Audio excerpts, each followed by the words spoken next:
اللہ تعالیٰ کر سکتا ہے، کوئی اس کے لیے مشکل نہیں. هو علی کل شیء قدیر، اسے ہر شے کی قدرت حاصل ہے. لیکن اصل بات جو ہے میں آپ کو بتانا چاہتا ہوں، یہ ہے سائیڈ ایشو. اصل ایشو ہے فلسطین کا جو شروع ہونے والا ہے. بھٹی دہکے گی وہاں. ظاہر بات ہے کہ اگر کوئی بہت بڑا اقدام ہو جاتا ہے فلسطینیوں کے خلاف، اور اگر واقعتاً مسجد اقصی اور قبۃ الصخرہ گرا دیے جاتے ہیں، جو طوفان اٹھے گا عالم عرب میں، یہ حسنی مبارک ہو یا شاہ خالد ہو یا کوئی اور ہو، یہ نہیں روک سکتے اس طوفان کو. نوجوان خون اٹھے گا، غیرت اور جو بھی حمیت ہے. مسلمان ان پڑھ سے ان پڑھ اور بالکل بے دین، وہ بھی مسجد کی حرمت پر کٹ مرنے کو تیار ہو جاتا ہے. مسجد تو بنا دی شب بھر میں ایمان کی حرارت والوں نے، من اپنا پرانا پاپی ہے، برسوں میں نماز ہی بن نہ سکا. وہ چاہے کانپور کی مسجد سے مسلمانوں نے جانے دی ہے، چاہے وہ شہید گنج کی مسجد تھی مسلمانوں نے جانے دی ہے، چاہے نماز نہ پڑھتے ہو. لیکن یہ جو حرمت اور یہ جو حمیت اور یہ غیرت ہے، اس سے جو طوفان اٹھے گا یہ ہوگا اس ملحمۃ العظما، اس کی طرف پیش رفت ہو رہی. کتاب الملاحم سے احادیث کے حوالے سے کہ جن جنگوں کا حوالہ دیا حضور نے، پیشن گوئی کی ہے، اس کا نقطہ آغاز تھا خلیج کی جنگ. صدام حسین نے اسے کہا تھا یہ مدر آف وارز ہے، ام المحارب، یہ ایک جنگ نہیں ہے. اس کا نقشہ بھی حدیث میں موجود ہے، پیشن گوئی موجود تھی، اس وقت بھی ہم نے شائع کی تھی.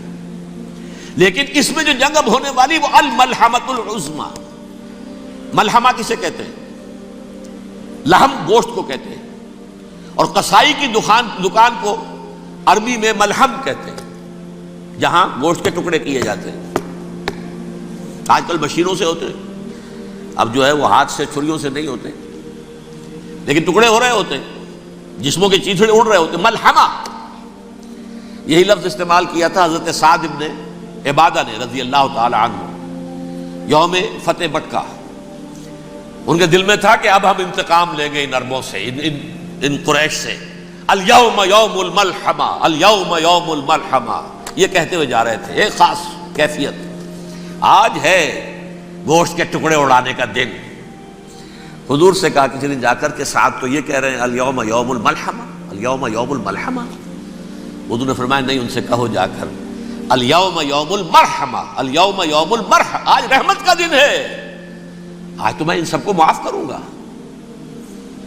لا تثریب علیکم اليوم، میں تم سے وہی بات کہہ رہا ہوں جو میرے بھائی یوسف نے کہی تھی اپنے بھائیوں سے، اذهبوا فانتم الطلقاء، جاؤ تم سب کے سب آزاد. وہ ملحمہ ہے جس کو کہ حضور نے حضرت معاذ بن جبل رضی اللہ تعالیٰ عنہ، اس کی روایت ہے، اس میں سے جو ابو داؤد میں روایت آئی ہے اس میں الملحمۃ العظما، عظما مؤنث ہے اعظم کا. آپ کہتے ہیں جنگ عظیم اول، جنگ عظیم دوم. عظیم کا باپ ہو گیا اعظم، سب سے بڑا، اور اس کا مؤنث ہے سب سے بڑی، عظما. الملحمۃ العظما، سب سے بڑی لڑائی. میرے نزدیک یہ وار کے معنی میں نہیں ہے، بیٹل کے معنی میں. انگریزی میں یہ دو لفظ علیحدہ ہے، وار، بیٹل. وار سالوں کو محیط ہوتی ہے، بیٹل کسی ایک خاص جگہ پر جو لڑائی ہوتی ہے اس کو کہتے ہیں. حضور کے اور قریش کے درمیان 6 سالہ وار تھی، جنگ تھی. لیکن battles, battle of Uhud, battle of Badr, یہ بیٹلز تھی، لڑائیاں تھیں. تو عظیم ترین جنگ شاید اس اعتبار سے نہ ہو جیسے کہ ورلڈ وار 1 اور ورلڈ وار 2، یعنی اس کی وسعت کا اتنا معاملہ نہیں اور طوالت کا نہیں. لیکن جو لڑائی جو ہے بیٹل ہونی ہے، جس کو کہ یہ لوگ، یا چونکہ میں نے کہا تھا شروع میں کہ سرما ہے میری آنکھ کا خاک حجاز و ہول قدس، نیو ٹیسٹمنٹ کی آخری کتاب ہے the book of revelation, revelation of saint John. اس میں آرمگڈون کہا گیا ہے اسے. ہر مجدون، یہ عبرانی لفظ ہے. ہر کہتے ہیں اونچی جگہ کو، سطح مرتفع. مجدون میگیڈو، میگیڈو ایک وادی ہے، مرتفع، وادی مرتفع. یہ ہے واقع لبنان، اسرائیل اور شام کے درمیان جو ٹکڑا، جو ٹرائنگل بنتی ہے، یہ ہے. یہاں پر بڑی جنگ لڑی جائے گی، اور یہ جنگ جنگ صلیب ہوگی جو کہا ہے بش نے. یہ جنگ صلیب 2nd ملینیم شروع ہوئی تھی تو پہلی صلیبی جنگ ہوئی تھی. 3rd ملینیم شروع ہوا ہے، یہ 2nd صلیبی جنگ ہے، یہ کروسیڈ ہے. اور میں اس مرتبہ امریکہ گیا تھا تو پہلی مرتبہ مجھے وہاں ایک رسالہ ملا ٹرمپٹ نام کا. یہ امریکہ کے جو بہت ایکسٹریمسٹ قسم کے پروٹیسٹنٹس ہیں، یہ ان کا رسالہ ہے، اور ان کے بارے میں اب کہا جا رہا ہے وہ کرسچین زائنسٹ ہیں. آپ شاید پہلی مرتبہ یہ لفظ سن رہے ہوں. زائنسٹ تو ہم سمجھتے ہیں یہودیوں کو، کرسچین زائنسٹ وہ ہیں جو ہیں تو عیسائی پروٹیسٹنٹس ہیں، لیکن اسرائیل کے وہ حمایتی یہودیوں سے بڑھ کر ہیں. یہ میری کسی پہلی تقریر میں شاید بہت سے حضرات کو یاد آ جائے، میں نے کہا تھا 4 سال پہلے ہمارا تنظیم اسلامی کا ایک کنونشن ہوا تھا ہیوسٹن میں، امریکہ کا جنوبی علاقے کا شہر ہے. ایک سیشن اس میں ہم نے رکھا تھا انٹرفیتھ، ایک عیسائی کو بلایا تھا، ایک یہودی بہت بڑا وہاں کا عالم ہے اس کو بلایا تھا. اس یہودی عالم نے ڈاکٹر وشوگراڈ، جو وہاں کی یونیورسٹی میں پروفیسر ایمیریٹس ہے، اس نے کہا تھا کہ یہ اسرائیل کو تو سپورٹ کر رہے ہیں عیسائی، ہم تو نہیں کر رہے. جو پریکٹسنگ یہودی ہیں وہ زیادہ اسرائیل کے حق میں نہیں تھے، یہ تو سن 67 کے بعد انہوں نے اسرائیل کو تسلیم کیا ہے. وہ تو منتظر تھے کہ ہمارا مسیحا آئے گا تو اس کی قیادت میں جنگ کریں گے، جیسے شیعہ منتظر تھے کہ مہدی موعود آئیں گے تو پھر ہم کچھ کریں گے. وہ امام خمینی نے کہا بھائی جب وہ آئیں گے آ جائیں گے، لیکن ہم کچھ راستہ کے لیے. زائنسٹ نے آگے بڑھ کر ریاست قائم کر لی، اور جب یروشلم پر بھی پورا قبضہ کر لیا تب جو ہے در حقیقت مذہبی یہودی جو ہے پھر انہوں نے اپنایا ہے، اون کیا ہے، اور نئے سیٹلمنٹس جو بھی بنے ہیں وہاں پر اسرائیل میں، اس میں اکثر و بیشتر مذہبی یہودی آیا، اور بروکلن کے علاقے سے سب سے بڑھ کر آئے ہیں، جو امریکہ میں نیو یارک کا ایک جنوبی علاقہ ہے، بہت بڑا یہودیوں کا بہت بڑا گڑھ ہے. نیو یارک کو جیو یارک بھی کہا جاتا ہے، وہ تو اصل میں مرکز جو ہے وہ تو یہودیوں کا ہے. اس حوالے سے وہاں پر جو کرسچن زائنسٹ کہلاتے ہیں وہ اسرائیل کے یہودیوں سے بھی بڑھ کر کہیں سپورٹر ہیں. بہرحال اس دوسری صلیبی جنگ کا معاملہ جو میں کہہ رہا تھا، ٹرمپٹ نامی رسالہ، اس کا ایک مضمون ہے دی لاسٹ کروسیڈ. اب یہ آخری کروسیڈ ہے جو شروع ہونے والا ہے. میں تو حیران ہوں کس قدر کھل کے وہ باتیں کرتے ہیں. رومن کیتھولکس کو وہ کہتے ہیں کہ یہ شیطان ہے، یہ پوپ شیطان ہے، یہ یورپ کو اس نے جمع کیا ہے کرسچینٹی کی بنیاد پر، اور اس میں زیادہ تر کیتھولکس ہیں. آپ کو معلوم ہے برطانیہ بڑی مشکل سے شامل ہوا ان کے ساتھ، اس لیے کہ وہ پروٹیسٹنٹس کا سردار تھا، ابھی پوری طرح نہیں ہے. یورپ جو ہے وہ رومن امپائر دوبارہ یہ کھڑی کر رہا ہے، اور در حقیقت یہ جو ہے یہودیوں سے بھی چھیننا چاہتے ہیں اسرائیل کو اور فلسطین کو، اور مسلمانوں سے بھی، اور یہ وہی کروسیڈ جو تھے اربن ثانی کے، اس کی تیاری کر رہے ہیں تاکہ وہاں پر عیسائی حکومت قائم ہو جائے، کیتھولکس کی، پوپ کی حکومت قائم ہو جائے، جیسے ایسٹ تیمور میں کر دی ہے. ایسٹ تیمور میں کون سی حکومت بنی ہے؟ Roman Catholic. رومن کیتھولک اسرائیل میں بنے تاکہ یہ سارے مقامات مقدسہ جہاں اسرائیل پیدا ہوئے، بیت حضرت مسیح پیدا ہوئے، بیت الحم کہاں ہے؟ وہی ہے کہ نہیں؟ جہاں سے ریزریکشن ہوا ان کے خیال میں وہ کہاں ہے؟ وہیں پر ہے کہ نہیں؟ بڑے بڑے گرجے ان کے وہی ہیں. تو اس اعتبار سے ان کا کہنا یہ ہے یہ لاسٹ کروسیڈ کی تیاری ہو رہی ہے، یہ کیفور. اور ان کا کہنا یہ ہے کہ یہ پوری طاقت نیٹو کی جو ہے، یہ پہلے جرمنی سے لائی گئی بوسنیا، انہوں نے خود وہاں جنگ کروائی، انہوں نے خود وہاں پر ایتھنک کلینسنگ کروائی، پھر خود مصالحت کے لیے آ گئے، پھر کوسوو میں انہوں نے خود آگ بھڑکائی. یہ میں نہیں کہہ رہا، یہ وہ ٹرمپٹ رسالہ امریکہ سے چھپنے والا پروٹیسٹنٹس کا رسالہ ہے جو یہ کہہ رہا ہے.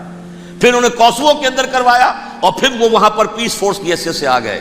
اب وہ میسیڈونیا میں کروا رہے ہیں اور وہاں داخل ہو گئے ہیں. اگلا قدم ان کا سائپرس ہوگا، سائپرس میں ترکوں کو اور وہ گریکس کو لڑائیں گے اور وہاں آ جائیں گے، وہاں سے ایک چھلانگ لگائیں گے اور یہ فلسطین میں پہنچیں گے، اور یہ وہاں پر ایک رومن امپائر، اپنی پرانی رومن امپائر کی طرح کی رومن کیتھولک ریاست قائم کرنا چاہتے ہیں. تو وہاں امریکہ کے عیسائیوں میں بھی کوئی ایک طبقہ نہیں ہے، کیتھولکس بھی ہے، کیتھولکس زیادہ نہیں ہے ہمدرد، لیکن اب تابع ہو چکے ہیں.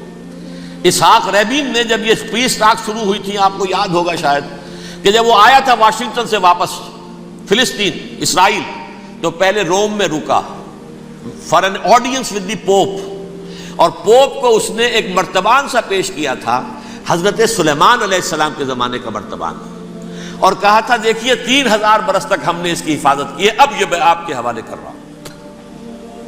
اس کے بعد سے پوپ جو ہے بالکل رام ہو گیا، اور وہ عیسائیوں کے ساتھ اور یہودیوں کے ساتھ ان کا پورا معاہدہ ہو۔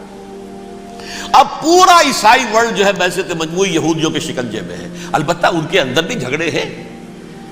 جو وہاں پر وائٹ کرسچن ملیشیاز ہیں وہ ایکسٹریمسٹ ہیں کیتھولکس، ان کے نزدیک دشمن نمبر 1 یہودی، دشمن نمبر 2 مسلمان، دشمن نمبر 3 جو یورپ میں کالے ہیں، ایفرو امریکن، چاہے وہ عیسائی ہو گئے ہوں کوئی بھی ہو، یہ 3 دشمن ہیں جن سے انہوں نے کلینز کرنا ہے، صاف کرنا ہے ان کے خیال کے مطابق امریکہ کی سوسائٹی کو، اولاً یہود، پھر مسلمان، اور پھر یہ جو کالے ہیں۔ لیکن دوسری طرف پروٹیسٹنٹس کے اندر ایکسٹریمسٹ وہ ہیں جنہیں کہا جا رہا ہے یہ کرسچین زائنسٹ ہیں، یہ اسرائیل سے بڑھ کر سپورٹرز ہیں۔ بہرحال یہ اب جنگ ہوگی، اس کا نتیجہ کیا نکلے گا یہ تو اللہ ہی جانتا ہے۔ اب میں آخری بات کی طرف آ رہا ہوں۔ آخری نتیجہ تو جو بھی کچھ اپس اینڈ ڈاؤنز آئیں گے، تلک الایام نداولھا بین الناس، آخری نتیجہ ڈراپ سین وہ یہ ہوگا کہ اللہ کے دین کا بول بالا ہوگا، اور پوری دنیا پر محمد کے لائے ہوئے دین صلی اللہ علیہ وسلم کی حکومت قائم ہوگی۔ وہ گویا قیامت کی تمہید ہوگی، اس کے بعد بس قیامت آئے گی، کیونکہ مقصد کائنات، تخلیق کائنات پورا ہو جائے گا۔ پوری مخلوقات کے اندر مقصد تخلیق، کلائمیکس آف کریشن محمد الرسول اللہ صلی اللہ علیہ وسلم، دین کی تکمیل محمد الرسول اللہ صلی اللہ علیہ وسلم۔ اور اس خلافت عرضی کے لیے جو حضرت آدم کو خلافت دی گئی تھی، جب اس میں وہ خلافت پوری دنیا پر قائم ہو جائے گی، اس کا مقصد پورا ہو جائے گا، and that will be the beginning of the end۔ اس کے بعد قیامت ہے۔ آخری نتیجہ تو یہ نکلنا ہے۔ اس سے پہلے سزائیں ہمیں بھی مل رہی ہیں، اور یہاں میں کانٹے کی بات جو چھوڑ گیا تھا اس کو بیان کر دوں۔ اللہ نے اس مغضوب علیہم قوم کو، اس ملعون قوم کو کیوں اب تک چھوٹ دیے رکھی؟ میں بتا چکا ہوں یہ بڑے عذاب کے مستحق ہو چکے تھے حضرت عیسیٰ علیہ السلام کے زمانے میں، چھوٹ دی ہے، ابھی تک ہے، بلکہ ایک مرتبہ ابھارا ہے، 1900 برس کے بعد ابھرے ہیں یہ۔ بالفور ڈیکلریشن 1917، سن 70 عیسوی کے بعد، تقریباً 1900 برس، 1850 برس تو ہے ہی کم سے کم۔ پھر creation of Israel 1948، 1967 extension of Israel, یروشلم پر قبضہ۔ یہ سارا جو ہے کیوں ہے؟ اللہ تعالیٰ اس خیر امت محمد صلی اللہ علیہ وسلم، اس کے بہترین حصے کو سزا ان ملعونوں کے ہاتھوں دے رہا ہے۔ کیوں؟ جو جرم انہوں نے کیا تھا وہی ہم نے کیا۔ انہوں نے اللہ کی کتاب کو پیٹھ کے پیچھے پھینکا، نبذ فریق من الذین اوتوا الکتاب کتاب اللہ وراء ظہورہم، ہم نے اپنی پیٹھوں کے پیچھے پھینکا کہ نہیں؟ کولونیل رول سے آزاد ہوئے، کہیں اسلامی قانون نافذ کیا، کہیں اسلامی نظام قائم کیا؟ تو جو جرم ان کا تھا وہی ہمارا ہے، اور ہم خیر امت ہیں، اور ہمارے میں سے خیر ترین عرب ہیں، ان پر اللہ کا فضل، ان کی مادری زبان میں اللہ کی کتاب موجود ہے۔ پھر انہوں نے اللہ کے دین کو پیٹھ دکھائی۔ جو ملک آزاد ہوا کولونیل رول سے، یا اس نے قبلہ کر لیا اپنا ماسکو کی طرف، یا کر لیا واشنگٹن کی طرف، کسی نے مکے کو قبلہ بنایا، یہ بدترین سزا ہے۔ ویل للعرب من شر قد اقترب۔ اور ترمذی شریف میں تو یہاں تک روایت ہے، من اقتراب الساعۃ ہلاک العرب، قیامت کے قرب کی ایک نشانی یہ بھی ہوگی کہ عرب ہلاک ہو جائیں گے۔ ایک حدیث میں الفاظ آتے ہیں کہ حضور نے جب کہا یہ ہوگا یہ ہوگا یہ ہوگا، یہ بربادی آئے گی، تو کسی زوجہ محترمہ نام میں بھول رہا ہوں، انہوں نے پوچھا کہ عرب اس دن کہاں ہوں گے؟ فرمایا العرب یومئذ قلیل، بہت کم ہوں گے۔ آخری خاتمہ ہونا ہے یہود کا حضرت مسیح علیہ السلام کے ہاتھوں. وہ عذاب جو 2000 برس تک ان سے چلا رہا وہ آئے گا اور ان کے رسول ہی کے ہاتھوں آئے گا. لیکن اس سے پہلے مسلمانوں پر یہ عذاب آ رہا ہے، ہولوکاسٹ کے درجے کا عذاب آ رہا ہے. البتہ ہم پاکستانی اس میں یوں سمجھ لیجئے کہ وہ تو خبریں موجود ہیں احادیث میں، وہاں تو جو ہونا ہے. اتنے انسان مریں گے کہ ایک پرندہ جو ہے اڑتا چلا جائے گا، وہ نہیں چاہے گا کہ نیچے اترے تو کسی لاش پر اترے، اسے جگہ نہیں ملے گی زمین خالی کر کہیں اتر سکے، تھک ہار کر گرے گا، مرے گا تو بھی لاش کے اوپر گرے گا.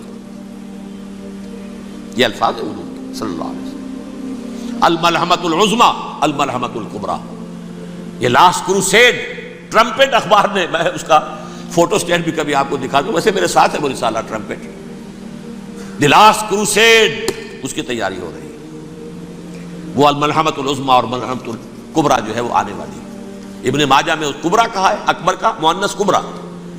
ملحمہ کبریٰ سب سے بڑی جنگ اور ملحمہ عظمیٰ سب سے عظیم جنگ. یہ ہوگی اور بہت جلد ہوگی.